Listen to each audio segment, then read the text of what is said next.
জুম্মার দিন মুসলমানদের জন্য সপ্তাহের সবচেয়ে বরকতময় ও ফজিলতপূর্ণ দিন। এই দিনে হযরত আদম আলাইহিসসালাল্লাহু আলাইহি সাল্লাম সৃষ্টি হন, জান্নাতে প্রবেশ করেন এবং পৃথিবীতেও অবতরণ করেন।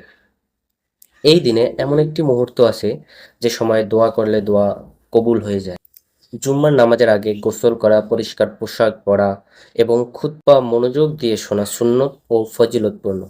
আর এসব আমল করলে আগের জুম্মা থেকে বর্তমান জুম্মা পর্যন্ত যেসব ছোট ছোট গুনাহ আসে সেসব মাফ করে দেয় মহান আল্লাহ তাআলা।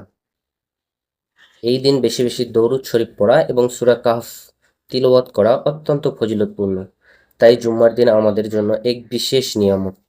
বলা হয়ে থাকে জুম্মার দিন গরিবের হজের দিন। তাই জুম্মার দিন আমাদের কাছে অত্যন্ত ফজিলতপূর্ণ একটি দিন। এটা বিশেষ এক নিয়ামত আমাদের কাছে।